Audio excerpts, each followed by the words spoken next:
Welcome, everyone, for another fantastic sip clip brought to you by Urban Wine Club. I am Ari, and with me is one of my favorite people. Sometimes I like him, sometimes I don't, but he's definitely one of my favorite people. Foti, what's up, man? Ari, how you doing, brother? I'm pretty good. I'm actually very interested and excited about the topic we have today because when you first brought it up, um, I'm WTF? pretty. What is it? You were like WTF? Yeah, well, yeah, pretty much because I'm very not familiar. I don't know much about it as usual, and you are here to educate. And but this is a topic that I'm actually pretty interested in. So Well, why don't you take over and give us some insight into what we're going to be talking about today? absolutely, Ari. So, we're on this trend of uh, eating clean, drinking clean, looking for organically produced products, biodynamic produced wines, and Yep. so on, because we want to take time in what we put into our bodies. So, at the same token, though, did you know that taking it a step further, and this pertains mainly to white wines, not so much to whites and rosés, but not so much to reds as much, right? But Well, I'm if gonna I'm you, gonna ask you about that, but good to know. But I'm gonna ask you a little bit more later. so if you are an individual that goes by a specific regiment on what you want to eat, so if you consider yourself a vegan or a vegetarian and you enjoy drinking wine, unfortunately, you cannot drink certain or most white wines if you tend to be vegan. Like I never even So thought what does twice that about what that. does that what does that when you hear that, what does that mean? If you're I'm if like, you're what a did you vegan, you can't drink white wine. you squeezed a cow into one of these bottles? Like, what does that mean? Well, you're on the right track. So the process with white wine is a little different, and it's unknown to 99.9% of wine consumers that in order for white wine to get its clarity and its crispness, it is actually filtered with animal byproducts. Oh my god, I like never ever even heard of that. But we're going to get even more deep into this. So during the filtering process, there are different agents that winemakers will use to turn their white wine into a crystal clear result. So a couple of agents that they use is they'll use the protein of cow's milk that actually is used in the filtering process. Really? What happens is, yeah, it breaks down certain compounds in the wine, and those compounds fall to the bottom of the barrel to create that clarity. And they also use fish bladder Oh, jeez. that actually is. And I don't want to get too technical, but I'm just going to give you the general overlook here of what happens, or what's being used, I should say. So because of that, this process technically, um, if we're putting animal byproduct into it, you're consuming it. So it technically can be offered to someone who practices being vegan. So, do you think a lot of vegans are aware of this? No, So, if I get some uppity vegan who's in my face and I want to take him down a peg, could I tell him, "You're not even really vegan, man. You drink white wine." you could do that if you wanted to be that person. But But could I honestly ask you, is the whole purpose of this just for the aesthetic look of the correct. wine? Wow. Well, wait. Aesthetic and also a little bit of its crispness. Okay, okay. Yeah, yeah. But number one is aesthetics. So think about this: if you didn't filter the wine, it would be slightly cloudy. So Okay. imagine purchasing a bottle of white wine that looks cloudy, Yeah, because of what we're conditioned to know and see, that Mhm. might be a little weird. Right? But, maybe we should be here to change that notion. And I'm sure that through all of the Instagram pages and posts that we go through and we follow, there is a movement of natural wines. There is a movement of unfiltered wines. So to keep it very basic to our folks and to our audience is that if you want to consume or try white wine that avoids being filtered with animal byproducts, is always look for wines that have on the label that say unfiltered. Ah, okay. So if it's unfiltered, then it's vegan friendly. But filtered always means animal product. Well, they're not going to disclose that. So if But they're if not, you want to be safe, it has to be unfiltered. yeah, look, it has to be. Look for it on the label Yeah. that it says unfiltered. There are actually some, small producers around the world that practices this through all of their existence. They don't bother to label that unless you like dig deep and learn about these producers. But for the most part, there are producers that are making it a point that they're putting it on their label that it's unfiltered. Okay. So yeah, so um, the point that we're trying to make here is that if you want to take your approach a step further into sourcing, completely clean, organic, sustainable wines, look for the unfiltered aspect as well. Now, not to confuse you, but That's not hard to do. we are big fans of biodynamic wines, right? Yeah. But here's a curveball: is that biodynamic wines cannot be vegan friendly. Oh, okay. Okay. What does that mean? Well, the way I was explained to me is that because most biodynamic producers actually um, include and ground up animal bones into their fertilizing and when they actually lay out the dirt for the new season. Oh, I hold on one sec. So wait a minute. Like, I mean, how strict is this term now, vegan? Like, if a grape grows in soil that has ground up animal bone, it Byproducts. Yeah, the can't be animal. considered vegan? Well, the animal byproduct actually gets transferred into the vines and blah blah blah. I'm very curious. And I mean, if there's anybody out there listening or watching this, feel free to chime in, like send us a message, comment, or whatever. But like, how strict are you as a vegan where that is something that you will avoid? Well, Or is it like, as a vegan, are you like, it's technically blah, blah, blah? right. Well, I mean, it depends on you as an individual, but Yeah, yeah. it's just a peace of mind that, um, at the same token, for me, I look at it a little differently. I like it to be clean, meaning that it doesn't need these additional agents to make the wine look better so that I can consume it. Yeah. I've begun to enjoy over time the complex and unique textures of unfiltered natural wines, even though to the average individual, those flavors and textures could be pretty abrasive. So if you're not familiar and you're not savvy with the true vegan wine, you're saying that it could come off as harsh?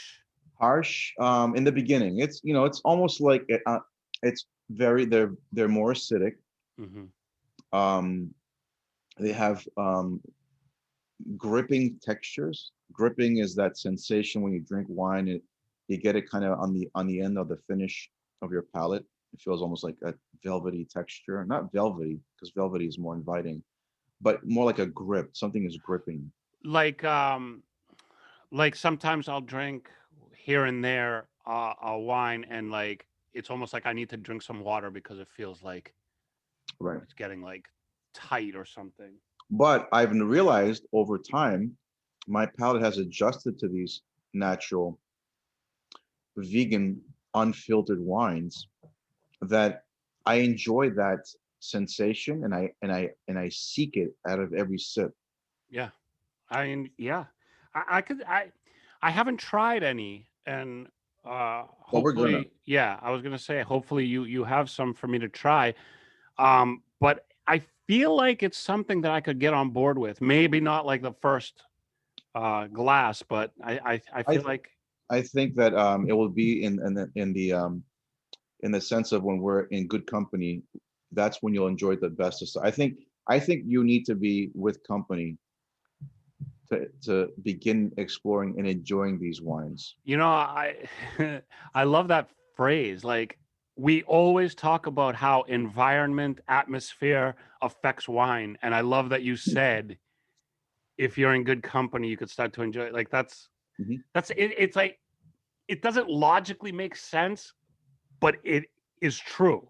You Right. know what I mean? So It's that's like what it, wine's wine. If you're alone, if you're with people, it's wine. But it's true. You sometimes need to be in that atmosphere to enjoy something for the first time, or something that may um like kind of hit you in a different way that you're not expecting or you're not used to. right, right. No, absolutely.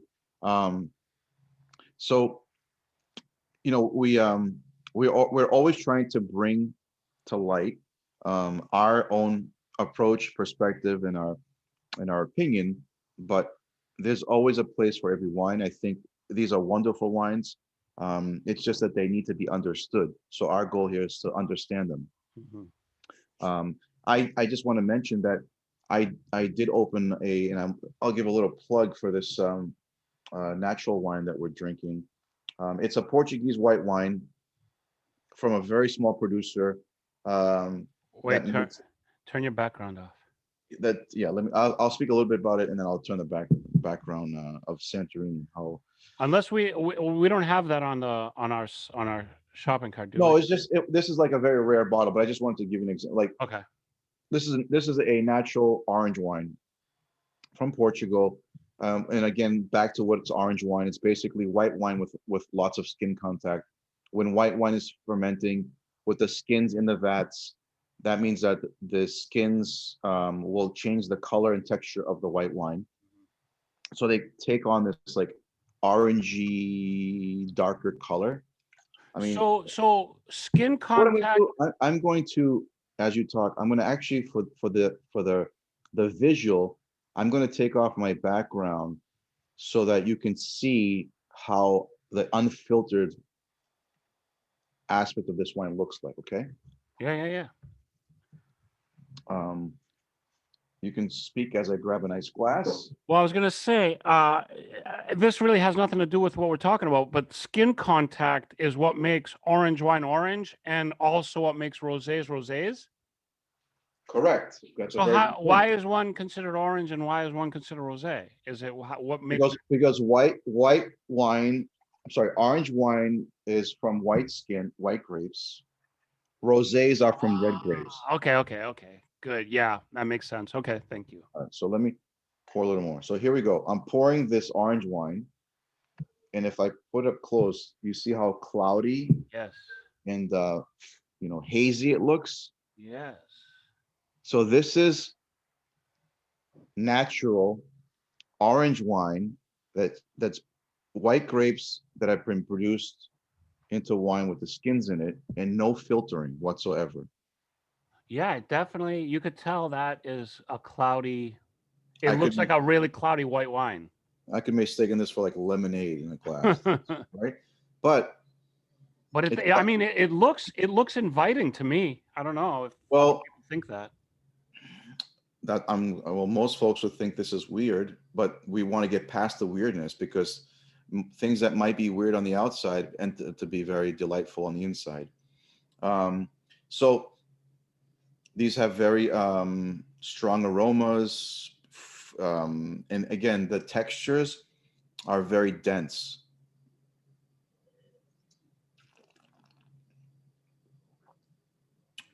Very dense. It just covers your palate completely. Long finish, not too much acidity, kind of on the rounder side, Uh, but from the description, I feel like I'd like that wine. uh, no, you would love it. As a Yeah. you're a red wine drinker, Yes. and because red wines have textures and they're bold and they have depth, orange wines have similar attributes like red wine minus the red flavor. That's all right. I'm sold. Like I want to try it. Like it looks like something that I would definitely enjoy. One of the questions that I had in my head since the beginning that I want to ask you before we finish up is you said the whole vegan thing with the animal byproduct filtering, blah blah blah, is mostly for white wines. When or does it ever apply to red wine? It depends on the winemaker. If they're all about the natural process, certain red wines might go through a filtering process for textures as well, Okay. but it's done very seldomly. Rosés and sparkling wines also go through a filtering process as well. Okay. Right? So No.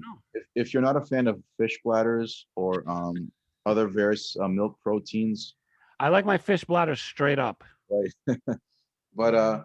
But they're actually they're coming up with other tactics to filter wine without animal byproducts. Oh, So that's they're working on that as well. I mean, it makes sense, right? You know, technology moves forward. People want to get more strict with what they put in their bodies. It, Right. it makes 2 + 2 = 4. So, wow. I honestly, I didn't know much about that. And I really didn't know that any vegan who's drinking lots of white wine without thinking about it, that they technically, So now because we've done this segment, every time you meet someone who says I'm vegan, are you gonna ask them if they drink white wine? yeah, because I'm one of those people that wants to cause trouble. So, yes. But No, first, I'm gonna see if they're cool. I won't bother. But if they're those annoying types, I'm gonna go right in. there you go. There you go. So there you have it, Ari. Unfiltered wine, um, or AKA vegan wine. Yes, that's awesome. Awesome information. Very interesting. I never knew. Hopefully, a lot of people out there learned something new. But yeah, that's a pretty fascinating subject, and I, The world of wine has been fascinating and it continues to fascinate us. absolutely. And you will be here to guide us through. So we thank you for that, Foti. And nice to see you. Thanks for the Right. time. And thanks everybody out there for listening and watching. And stay tuned for the next sip clip. We're doing a whole new series coming soon, right? With Dr. Susanna Hoffman. Sips and dips are coming very soon. So, be on the lookout for it. Very fun, informative, And if you uh, think Foti is informative, wait till you hear Dr. Susanna. She is off the hook. off the charts in my book. She's awesome. She is super awesome. Like every time, if we're just saying hi to her, like she'll fill in with some crazy information of where hi came from. I'll just tell real quickly. Every time we listen to Susanna, I like want to be a better person about the way I live because she'll bring a lot of things to light. She'll help us understand who we are as people and what or how we should be living based on her research as a renowned global accredited anthropologist. She will bring a lot to the table for us. She's going to give us fun facts, easy ways to make quick dishes that are flavorful and pair well with the wines that we're going to recommend. And we're going to learn, educate, and be better. So stay tuned for our sip clips. Stay tuned for the sips and dips, and a lot of other stuff we're doing. So just connect with us. Get on social media. Get on our app. And you'll be the first to know of all these things. So thank you so much, everybody, for watching and listening. And we will see you next time. Thank you, Foti. Thank you. Cheers. Cheers. All right. Bye bye.